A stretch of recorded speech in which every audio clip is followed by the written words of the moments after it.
Assalamualaikum warahmatullahi wabarakatuh. In this video, I'm going to give another example related to the implementation of one-way Anova.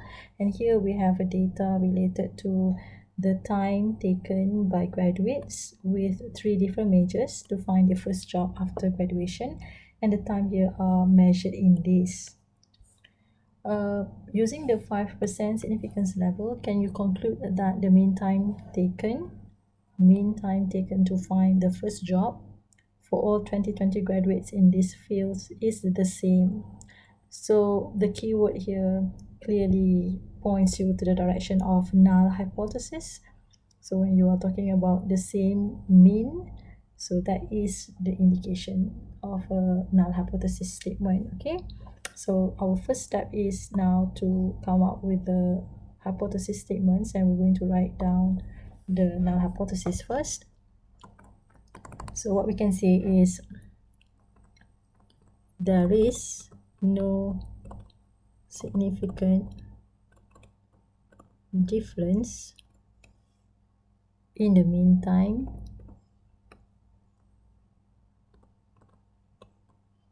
taken for graduates with different majors to find your first job. Right, so the keyword here is no difference, which indicates that similar amount of time. Okay, right, so for the alternative hypothesis, we're just going to come up with a contradictory statement. So here what we can say is there is at least one significant difference in the mean time taken for graduates with different majors to find their first job. Now on the second step, we need to compute the test statistic, and in order to do that, we are going to obtain the sum of squares for between and the sum of squares for within. So these are the two values that we need to come up with. And in order to find the sum of squares for between, what we need to do is we need to find what's the value of t, what's the value for n, n1, n2, n3, which correspond to the sample sizes in each different group. T1 here is the total observations for each group, and sum of x is the overall observations, the sum of all observations, and you're going to square it and divide that with the total sample size. Okay, so based on our data here, this is T for business for this particular group, which means you have to add up all the values here, and the answer is going to be 408. And this is the total observations for computer science, and you add these values all together, and the answer is 232. And this is total for engineering, where you have to add up all the values given here, and that is 298. Next is to find, like I said earlier, the sample size for each group. So this is for business. We can see that the sample size in this group is equal to 8. This one is the sample size for computer science, which is equal to 7. And this is the sample size for engineering, which is equal to 6. Now, based on the values here, we can go on and find sum of x. So sum of x means sum of all the observations given here, which is equal to taking this value, add up to this value and this value. So you add up all these 3 values here, and the answer here is going to be 938. And finally, the total of sample size n is going to be 8.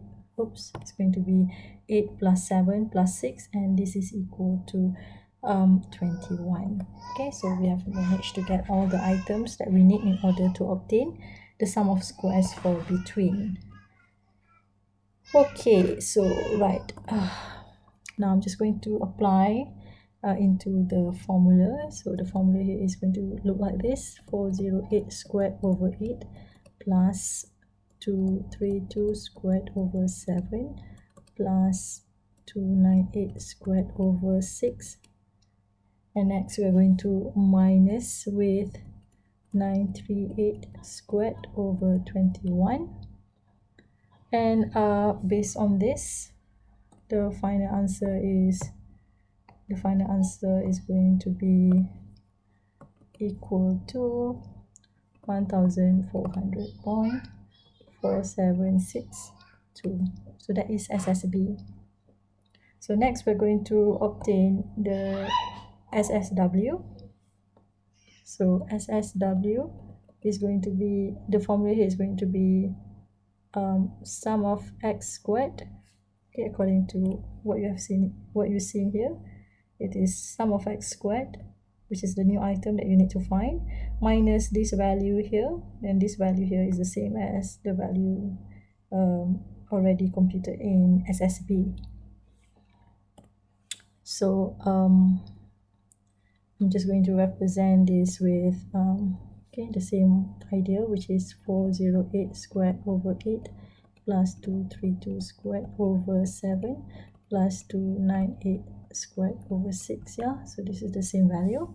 Now what is sum of x squared?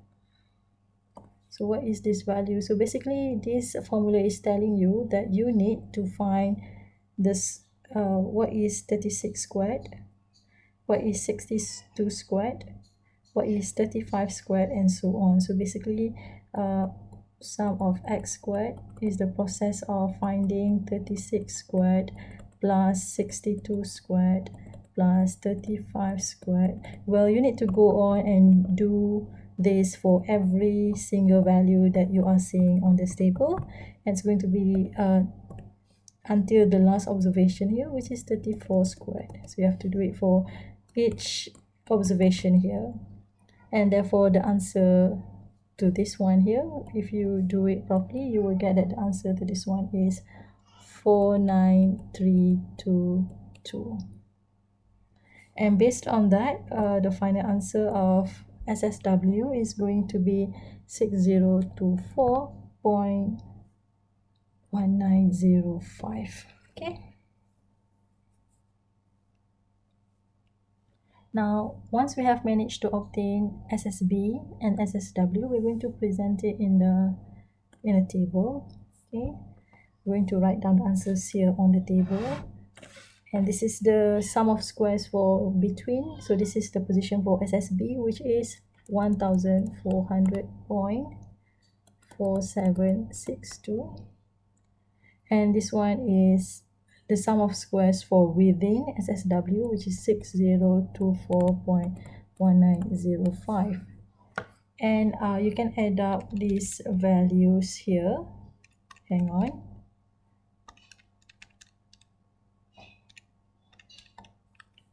So the answer is going to be 7424.6667. All right, and for the degrees of freedom, at this point here, you need to find it is k minus 1. K is the number of groups, so 3 minus 1 is going to be equal to 2. And for this one, the degrees of freedom is n minus k. So n is the total sample size, which is 21. K is the number of groups, 3. So 21 minus 3 is going to be equal to 18. Now next is you need to find the mean square for between, which is you need to take this value divided with the degrees of freedom. Okay, and the answer is 700.2381. And for this one, for mean square within, you need to take this value divided with 18. So you will get 334.67, sorry,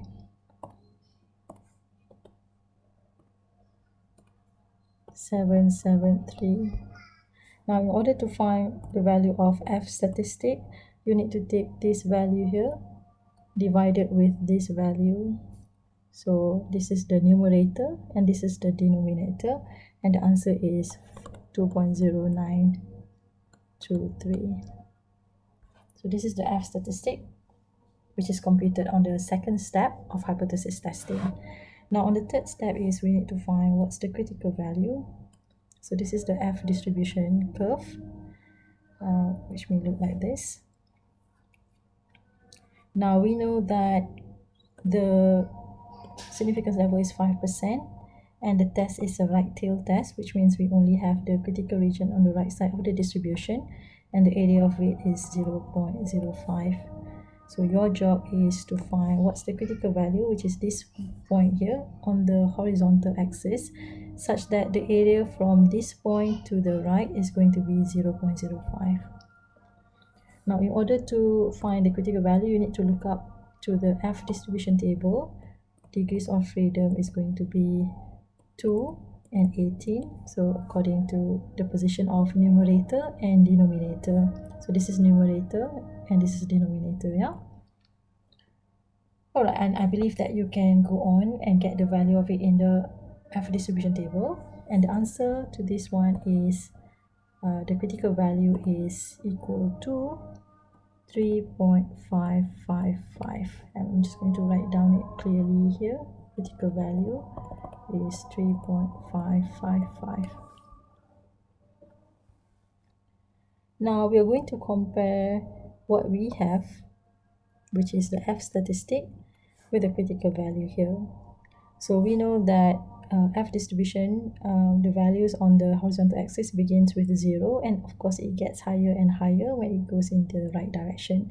So therefore, if this point is 3.555, we know that 2.0923 will fall somewhere here, perhaps 2.09.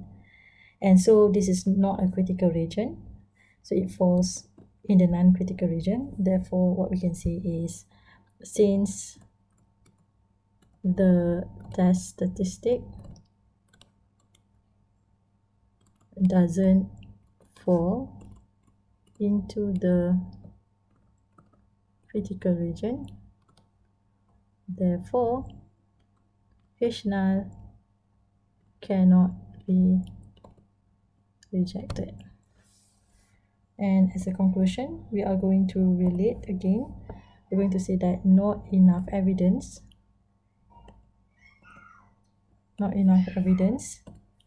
to say that, or to support this alternative statement that we have over here.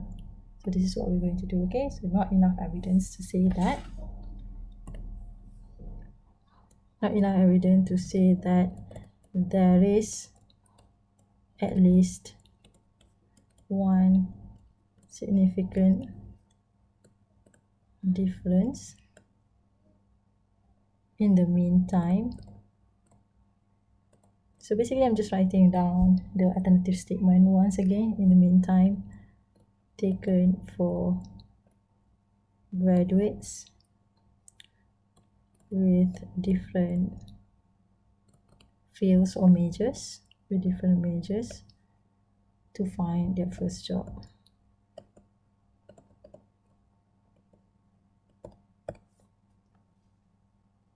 Alright, I think that's all for now.